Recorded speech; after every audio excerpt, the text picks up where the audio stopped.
Well, I am so excited. We have our special guest here today, longtime user of Laserfiche. I have, first of all, what I'll do is I'll introduce Ryan, who's also a longtime user of Laserfiche, and I'm going to have him introduce our special guests who are here to talk about how they use Laserfiche today. And we'll just stand right up here and remember the webcam is on. All right. Hey, good morning, webcam users, and hi, everybody in the room. I'm Ryan Palita, the account manager out of Seattle, and I've met a lot of you on site today, and I've been to a whole lot of these user groups, but I feel like this is a particularly great segment we're about to do. I've got a couple of good power users who've done some interesting things. They've changed a process internally, and I think there's a lot of takeaway that you can bring back to your individual organizations for that kind of analogous form and structure and plan and plotting. But my real goal of this isn't just to show off something cool and say, hey, we changed things and it was great.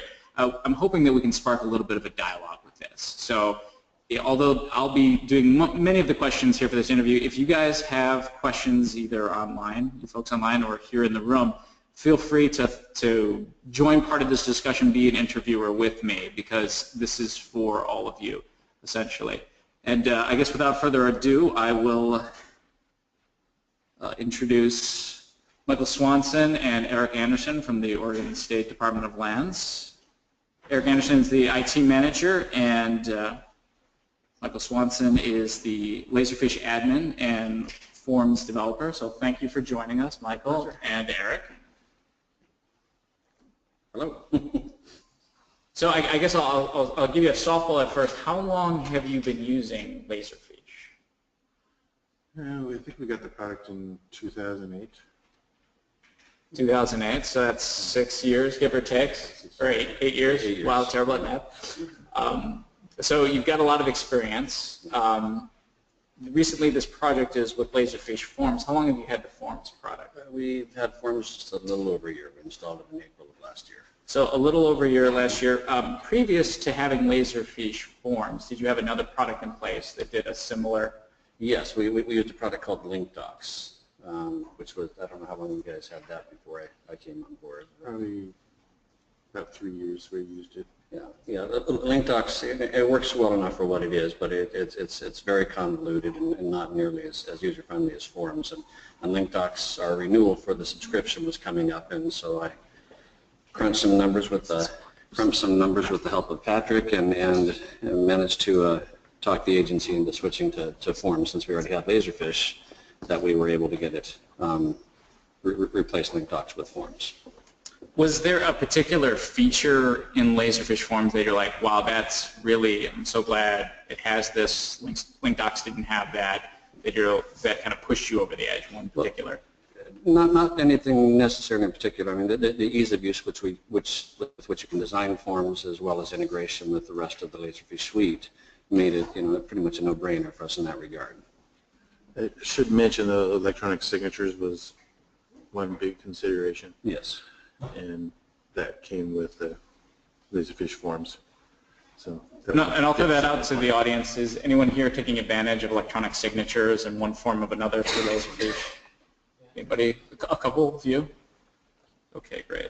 So what was your first foray into Laserfiche Forms? What was that first project that you were really like, this is making the difference?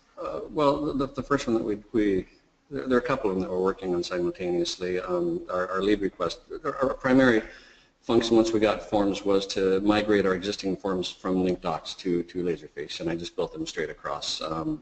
But we got our lead request process built in, and then a removal fill form, which is an external form for customers around the state. So that removal fill form, could I bother you to describe what the original process was like? Let's take that. Before Forms was on the radar. Well, there was a business process analyst consultant that had come through and worked with staff and solicited information on what people thought would improve our processes, and what staff had said was we needed some ways to improve the way we do renewals. There's typically about 1,200 renewals that we have to do every year on permits, and so they identified that if we could do something online, electronic, that would improve our productivity. And so that was about the time we realized we were going to do something online. We didn't really know what at the time, but we had done a study actually of comparing link docs versus Laserfiche Forms, and had decided that we weren't going to get it done with link docs. Link docs does have really nice integration features with JavaScript in the background on the form, and it does integrate with Laserfiche, but it was a little difficult to work with in that environment to try to be productive. And I would mention that we had viewed a video that Laserfiche had posted about a school district in Texas that said they had used Laserfiche Forms for 2 years and that they had built 200 forms in that time. And I thought, really? Because we've only done maybe 10 or 15 with link docs in the same amount of time. Mm-hmm. And I'd say now I think that's a fair assessment, especially if you're just building a form and you're not trying to do. But what we're trying to do with the remove fill is we're trying to integrate it with our back-end systems, and so we're doing a lot more than just we got a form out there. Mm-hmm.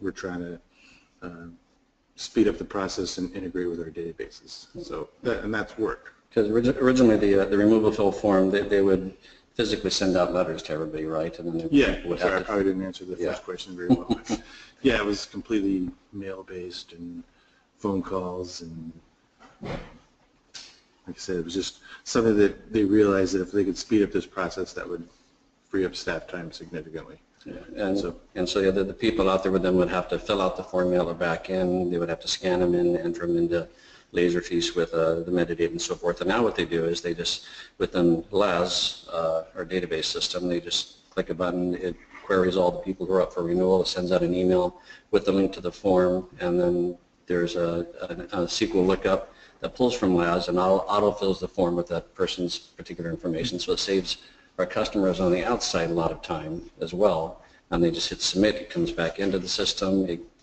sends a SQL injection back into the database and flips a switch, says that these people want to renew and so forth, and it's really streamlined and made the whole process a lot more efficient. I should mention too, we're utilizing integration with WebLink at that stage too.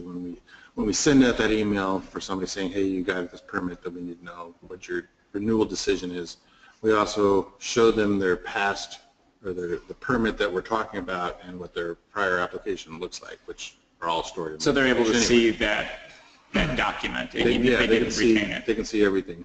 Yeah. And that would be something that we didn't necessarily send them a copy of the prior permit before, so that's kind of a freebie for you. So let's take a couple of steps back though. When you first decided this is the project we're going to translate into Laserfiche Forms, what were the initial steps?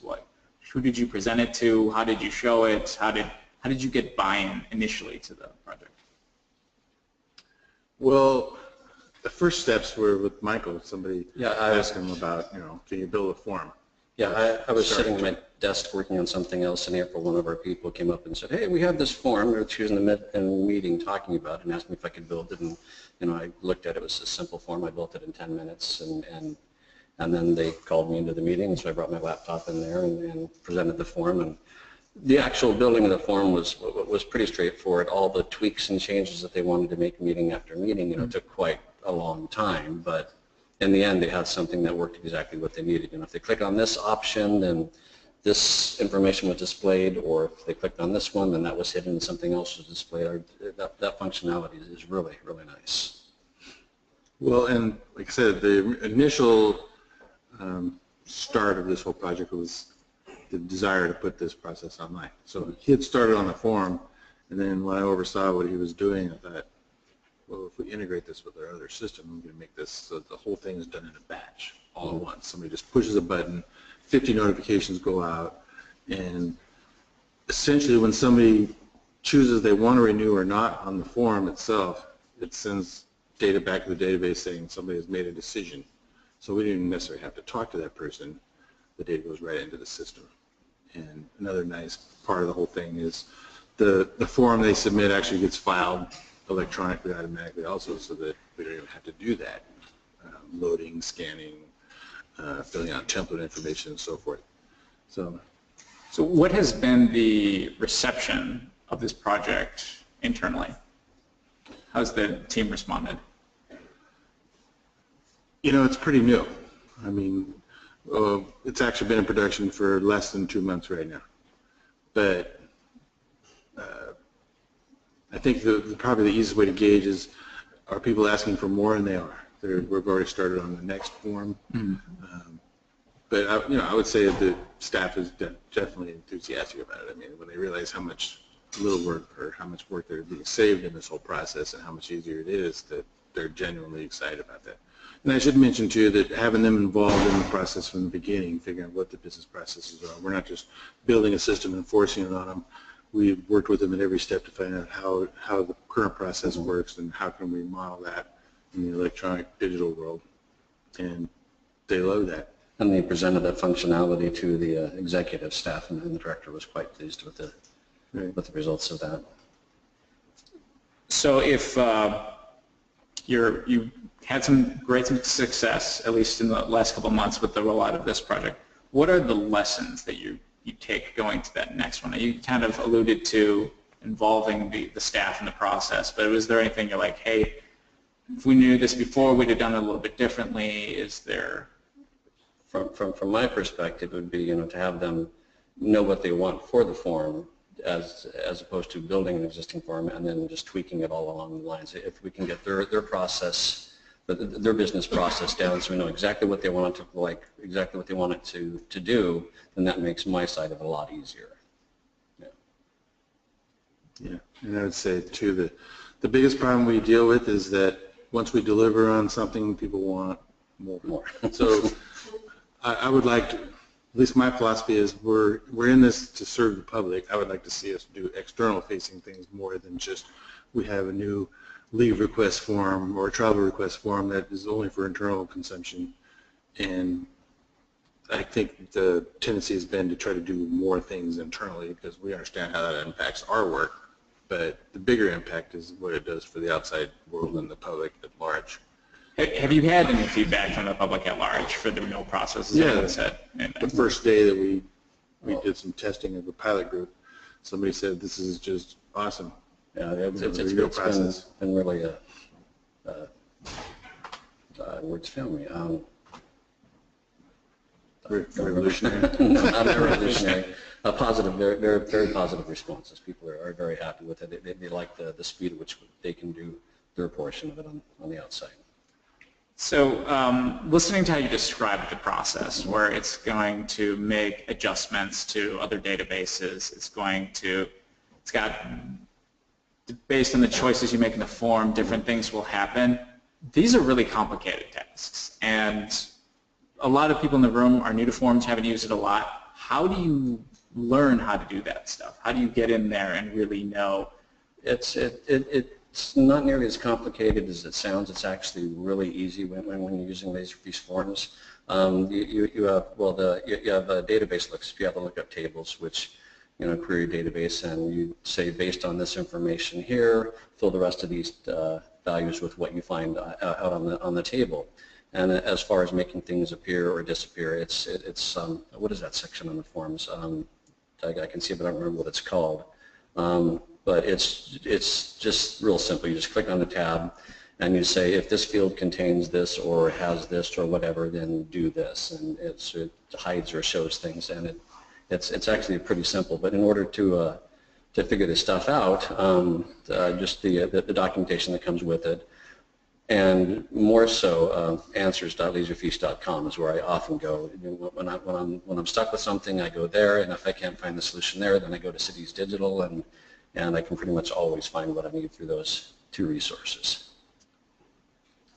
I would say too that Michael's been with us for about 2 years, and his experience before that was basically desktop support and webmaster. I knew how to install the client. That was about it. And I think he's probably maybe a little overwhelmed by the impact he's having on the agency right now by basically doing putting processes online and impacting the public and the whole agency as far as that goes. And like I said, the problem has been trying to slow people down. We can only do so many projects at once, and yet the demand just keeps exceeding our ability to deliver just because there's so many projects out there proposed. Well, let me throw this out to the audience. How many of you guys are leveraging Laserfiche Answers page? Show of hands. If you have any problems, go there. It's a great resource. What would you say the response time is like if you post a question in a tough one? It all depends. Sometimes it's not very good, but most of the times I get pretty prompt responses, and whether it's figuring out something with JavaScript, how to do something on a form or what have you. There are so many people there with so much knowledge that I just go and copy the code that they give me and put it in, and it's a really good, helpful group. And I like it so much that we just installed it as of yesterday, in fact, Laserfiche Discussions, which is the same software that they use for that, so we can do the same thing internal to our agency for retention of knowledge and to reduce, like, people going to HR to ask them the same questions again and again and again. We want to get that integrated within our agency, that if someone has a question, they can just do a quick search there before creating a help desk ticket or going and interrupting someone from their job. It'll take a while to get that information base built up within it, but I think in the long term it's going to be a really useful tool for our agency. So you mentioned Laserfiche Discussions. Is there anything in the newer versions of Laserfiche 10, Laserfiche 10.1, that you are wowed by, you're taking advantage of, and you're glad it's been added? This Discussions is part of that. I'm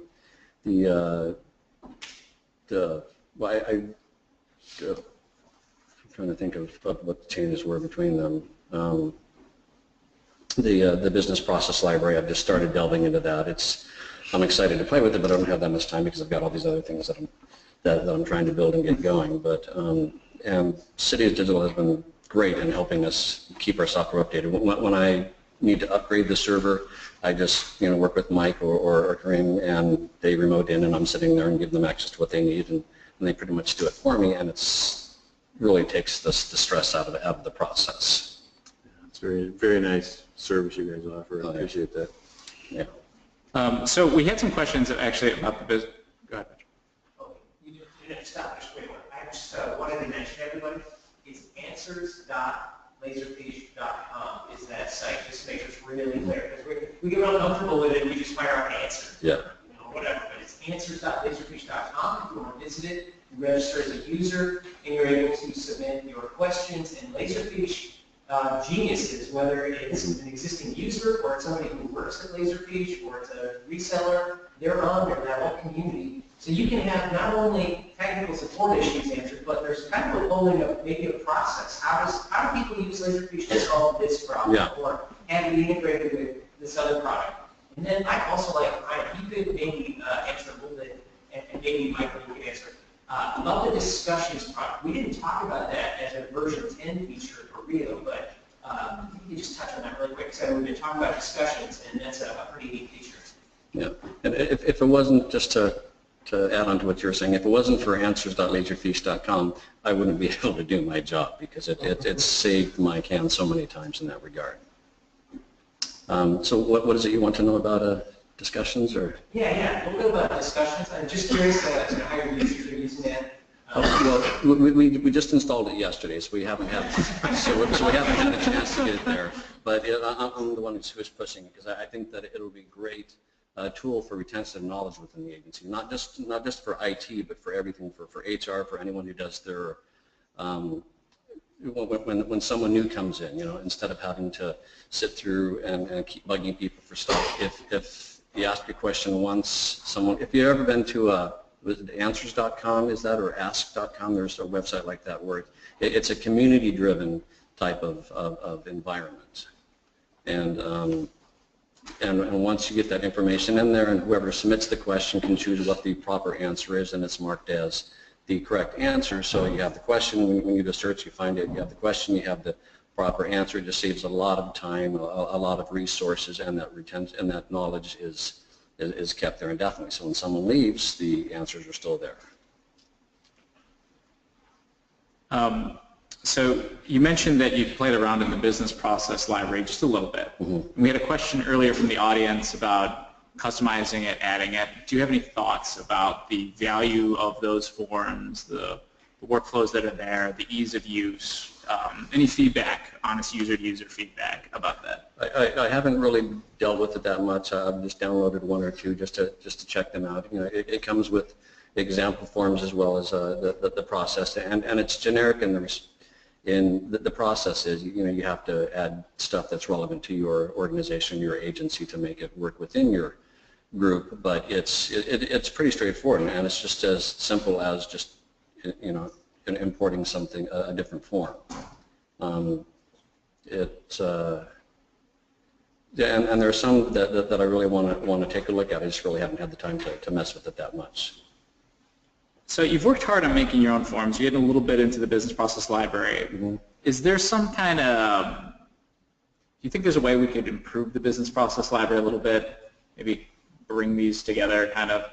Well, what I think would be nice is if, and it could be a little convoluted, but if people who generate their own forms create their own forms, I think it would be wonderful if there were a community aspect of the business process library where actual users out in the field could submit something for other people to download and to use. Right now, I think what's there is just provided by Laserfiche, but it would be nice if you create something that you're pretty proud of that solves a lot of problems, someone else may be able to use that. And so it'd be nice if they could integrate that aspect of it. Would anyone here participate in something like that if you had a workflow or a form, share it? Rather than reinvent the wheel, I think that is a great idea. And I'll see what I can do to talk to Laserfiche about adding a community section to that. Seems like a pretty straightforward process. Yeah, I think it could be quite useful. That's a great idea. So Laserfiche Mobile, you're taking advantage of that. Is that on the radar? We have it, but haven't really used it that I'm aware of yet. I would say probably the biggest reason why we haven't done anything with it is because he's been so busy making new forms and workflows.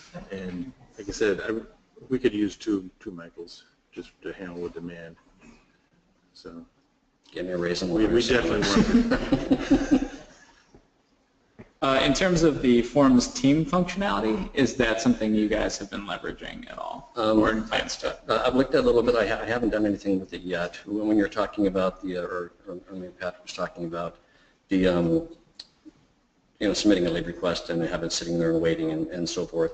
I was originally looking at Teams to resolve that, but I went with a different route for that. So when someone submits a lead request right now, it's assigned to, we have a supervisor and a backup supervisor, which are queried from a SQL database.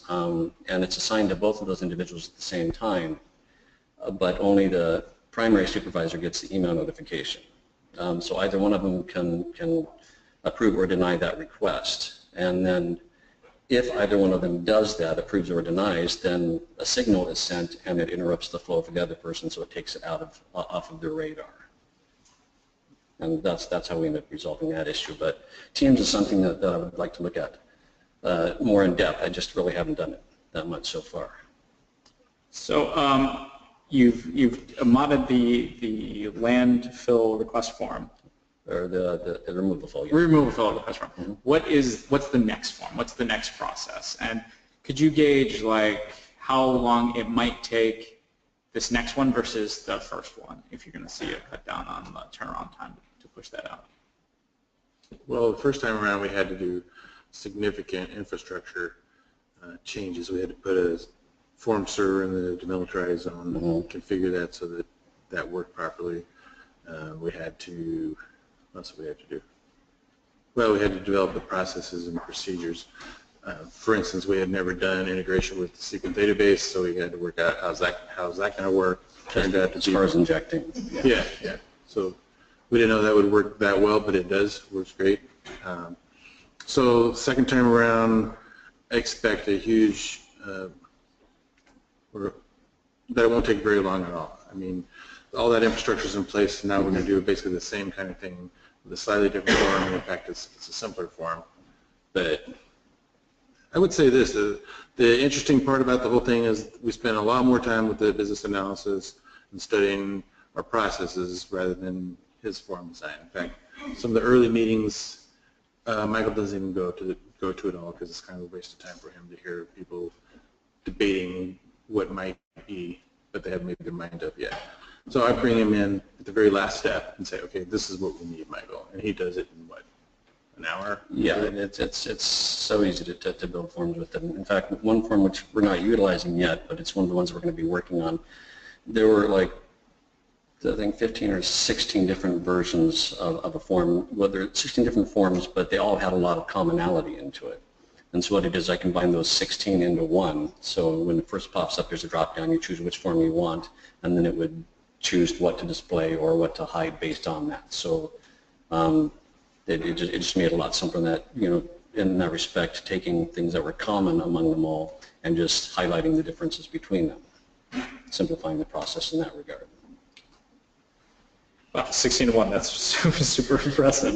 Yeah, it was a lot of work and a lot of confusion. Not building the form itself, but looking at all the papers and saying, right, when this one is the same as this one is different than this one, and tweaking it and trying to make it all work in that respect. But it ended up doing, we haven't put it into production yet, and whether we do so or not, I don't know yet. But it was. I think the other thing too is that this, the product is making it possible for state employees on staff to basically put everything that we have online that we want to make available to the public. Whereas if we went out and contracted this would probably be a $500,000 project from beginning to end. Mm-hmm. But with the technology that's there, we can do it ourselves, given enough time, just rolling out one product after another. Yeah. So we're not looking at any big contract with some third party anymore. We're just going to do it ourselves, and we didn't know we would do that 2 years ago. So I want to go back just a little bit because I get this question a lot when I'm talking to individuals implementing forms. What were your concerns for infrastructure changes when you're working on the hardware and setting it up? What solutions did you find to make these forms available publicly? How did you set up your form server, I guess is my question. How did you get that comfort level where you knew that it was going to be okay publicly facing? Gee, I don't know. That's a question more for our network admin, Clint Woodrow, who's not here. Yeah. But yeah, well, originally we had it set up on an internal server for our uses there and for the initial development. And then once we got to the point where we needed a public-facing version of it, Clint set up another server in the DMZ, as Eric mentioned. And it was a little frustrating at first because there were certain things that I couldn't do, even though I thought that they should work such in a way, until the end of April when Laserfiche came out with their white paper on setting up forms in a DMZ. Once I found that paper, again, a few days later, I was able to open up the ports that needed to be. One of the things that I had to do was turn off forms routing on that server so that it could be taken over by the internal server because they share the same database. And but with that white paper, then it was just a breeze after that, and it works just as we need it to. Well, I just want to take a quick little pause to see if anyone in the audience has some questions about the process of the procedure. So what is the white paper you mentioned? I don't remember the exact title, but it's something along the lines of setting up a form server in a DMZ. It's available on the Laserfiche site under their downloads or their. I can see the page. I don't remember the title for it, but I can look it up when I go back to my desk and let you know, or my computer, which I have over here, and let you know. And I have another question regarding to the license. So I understand that if you have a user license, then you have a full access to form. And then your other users just need to fill out form, submit form, they have another kind of license, right? Yeah, there's a public portal license, and so that the people don't authenticate into it. But one of the things that's really nice about that is Forms has a save as draft feature. So any form that you're developing, you can enable the users to save it as a draft. So if someone's filling out a really complex form online, they're not authenticating into our server, they click the Save as Draft button, it prompts them for an email address. They put that in, and then Forms then sends them a link to their form. They click on that, they come back, and all the stuff that they filled out is still there, without having to have a license unique to that user. So for the external customer, they don't need to have Laserfiche license, they just need to have a form? Yeah, it's a public portal license for Forms. That's correct, right? Yeah. That's public portal that usually we have?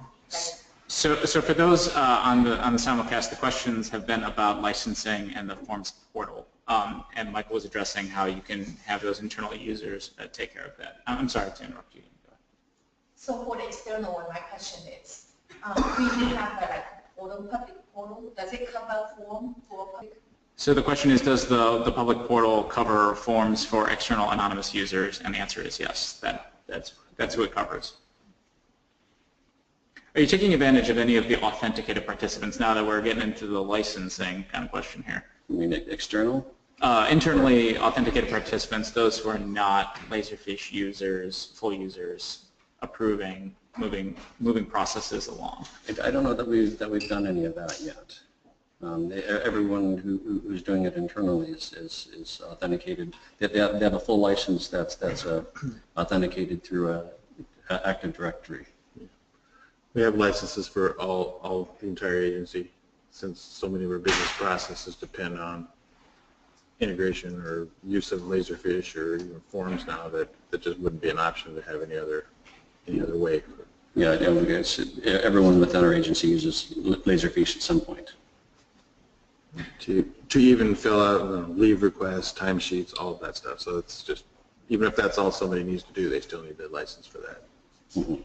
Patrick, if you have a question in the back. You know, I'm also a user, so I questions. I had a question for you, Michael and Eric. I wasn't sure if I heard you right. Did I hear you right saying it took 16 forms and combined them into one document? Is that correct? Yeah.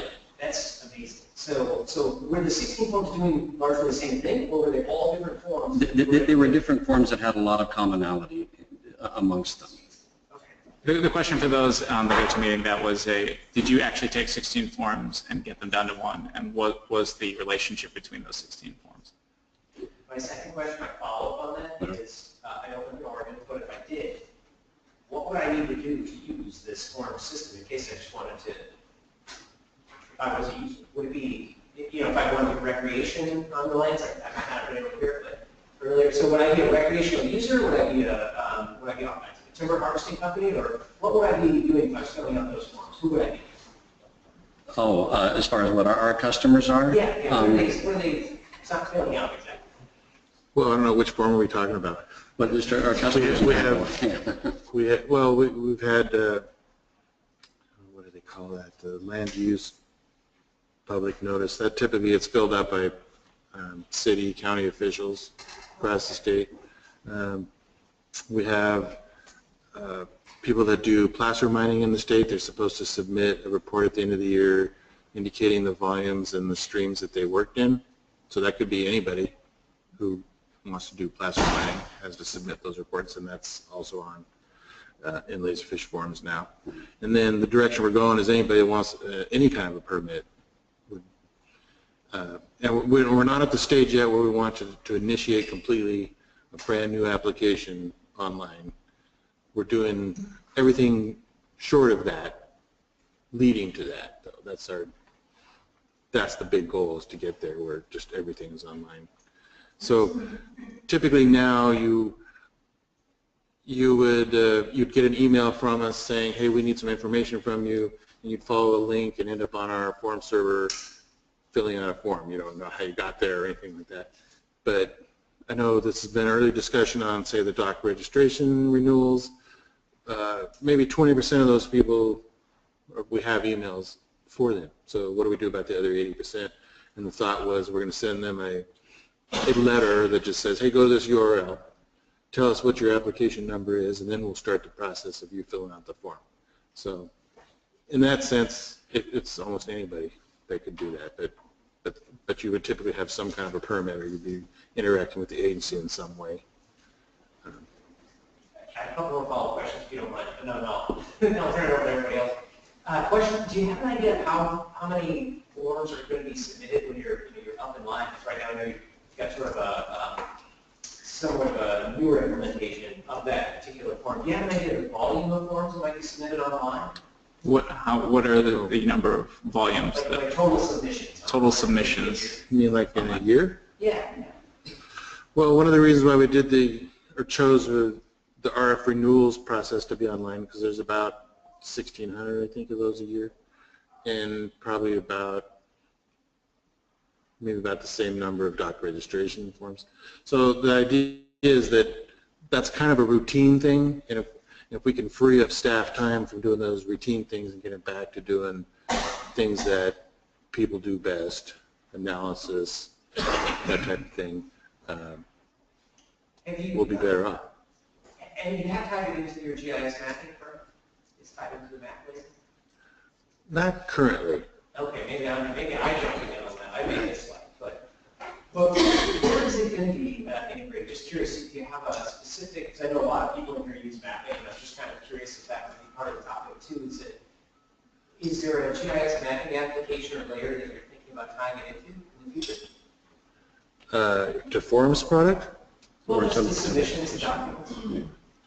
Yeah, absolutely. I mean, I was going to meet with a consultant like in a week or so to talk about the land administration system. That's what we talked about, the integration, tight integration with the two systems. It does have site data that we would like to be able to bring in. For instance, it'd be nice to be viewing a GIS map, see the permit locations on the map, maybe click on one of those locations and then see, here's 10 documents associated with that. You know, in some cases we're keeping, say, property deeds, that type of thing, so it'd be kind of nice to say, oh, here's the property deed. As a state landowning agency, we do maintain that information for the state itself. And are you using Esri? Is that the mapping program? Yeah, we're definitely using ESRI. And we have ArcGIS server, the current version, 10.4 I believe it is. But so I would say that, yeah, we definitely are interested in that integration. We did do an integration in the past on an older product, which has since become deprecated.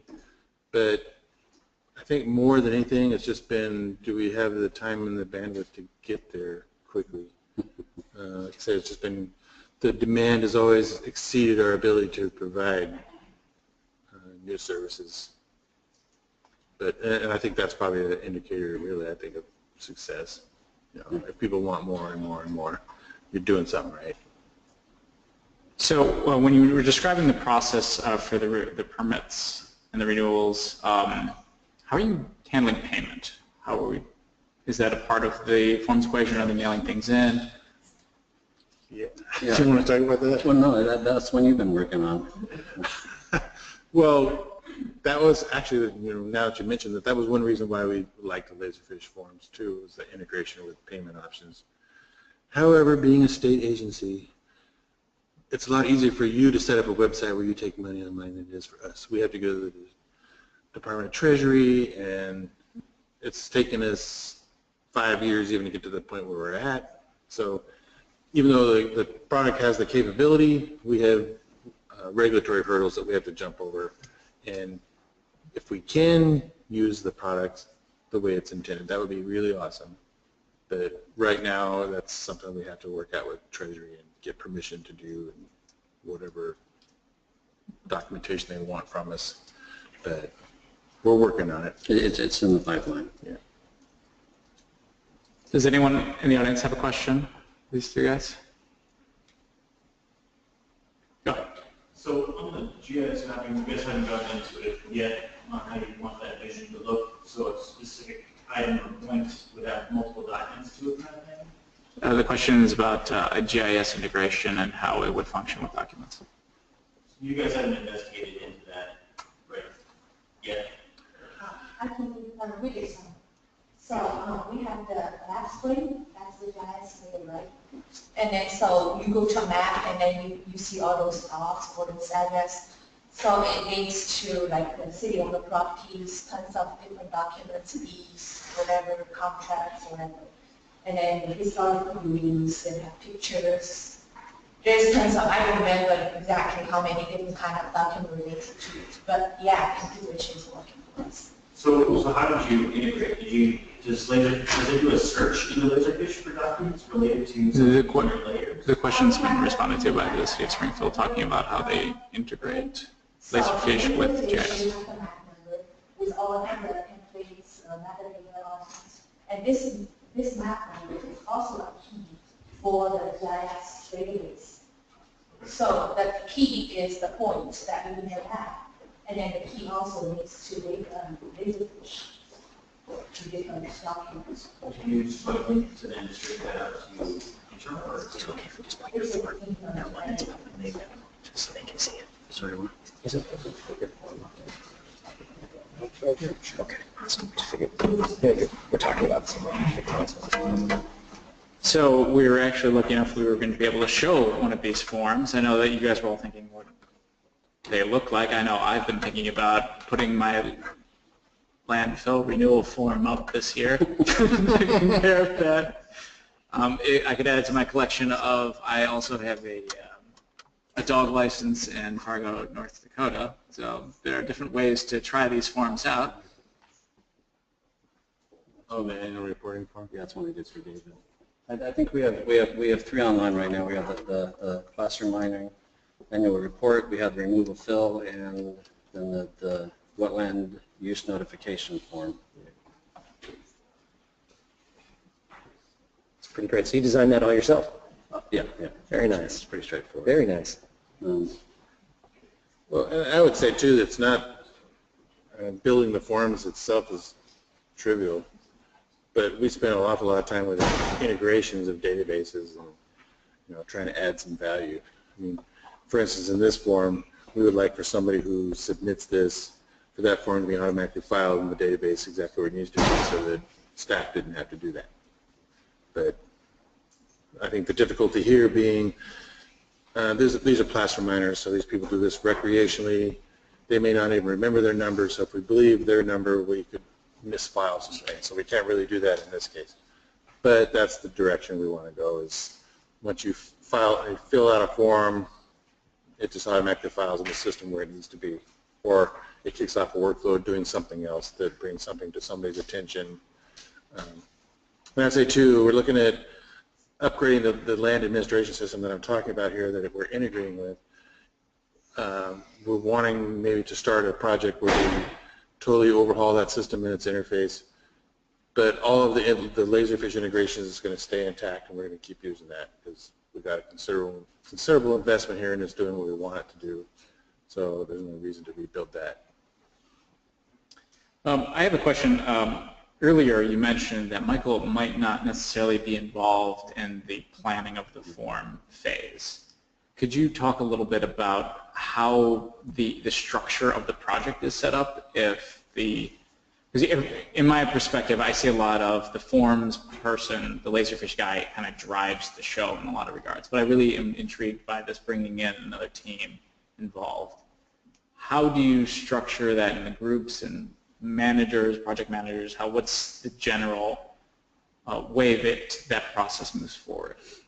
You mean to do a specific project? Yeah, because you've got obviously a division of labor there. You've got people planning the form, figuring out the process, and then the technical side as well. How are these groups set up? Who's in charge of things? What are the hats people are wearing? I don't know. I guess maybe I would be the overall project manager on these, just because the land administration system, which is our primary system for business, has always been my responsibility, and it's been in constant development for 20 years. So I guess you'd say I'm the project manager for these types of projects. But Michael has certainly been involved. It's just that we've lately realized that up front there's a lot of discussions where everything gets changed anyway, so it's kind of a waste of his time. Plus, now we've gone through a couple of these projects, I sort of have an idea from him, his knowledge about what the capabilities of the system are, so that he doesn't have to be there all the time. And so I bring him in at the end when I actually know what our requirements are, and then I'll ask him, okay, can we do this? And he'll tell me.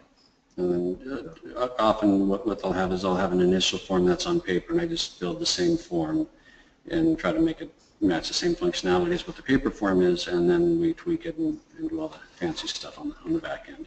And one of the cool things about it is in some of the meetings we do, like with the removal fill one, they're asking, can this be done? I have my laptop in on the meeting, and while they're discussing it, I just make a few tweaks, and what they wanted is already done, because it's just that simple to use.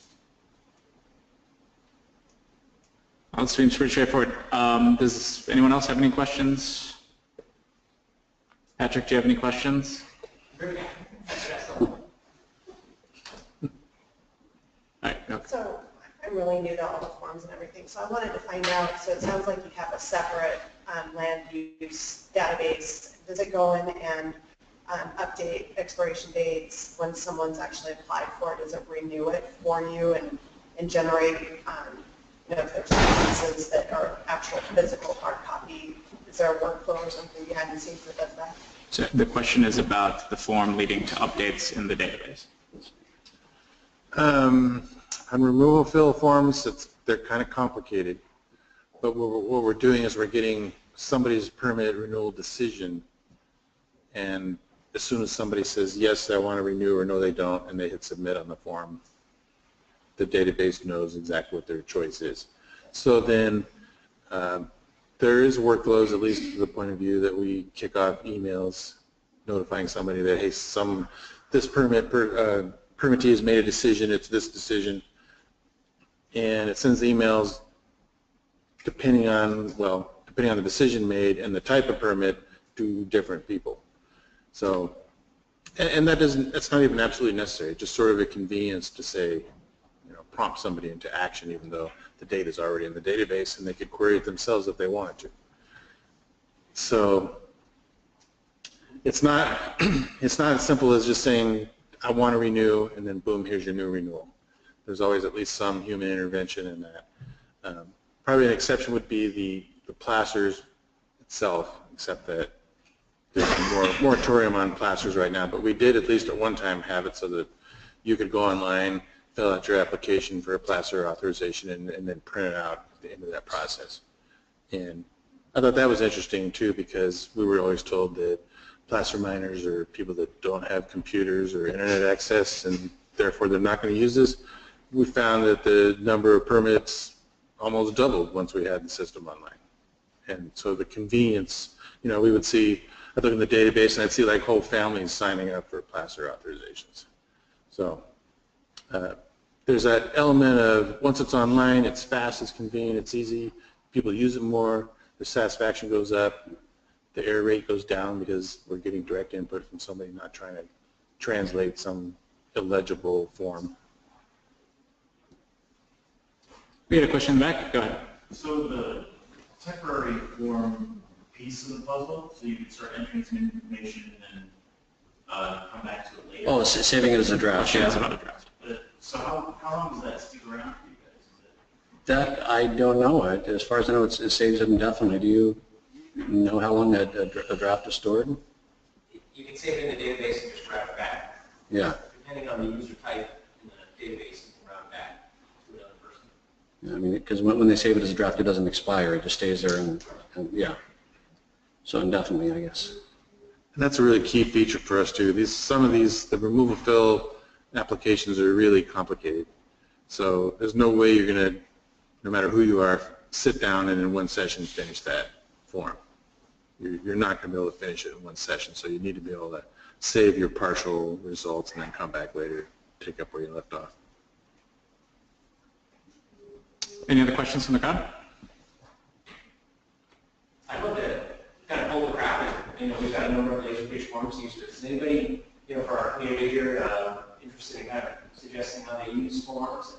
Any real successful form that you have with that you're using? Because obviously we've seen some success here, but do you have any forms that you're willing to share with the crowd and let them know how you're using the system?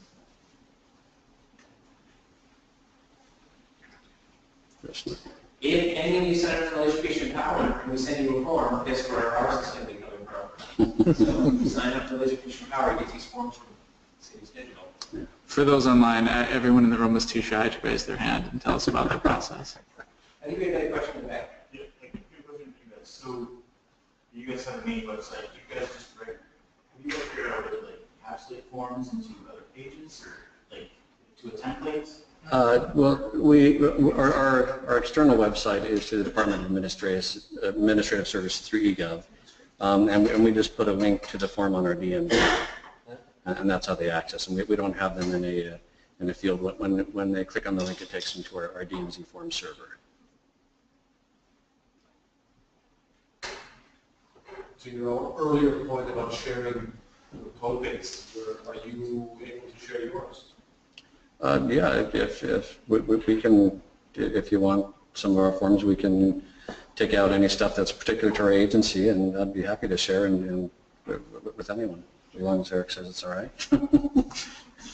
It's all right. Yeah. Anything else?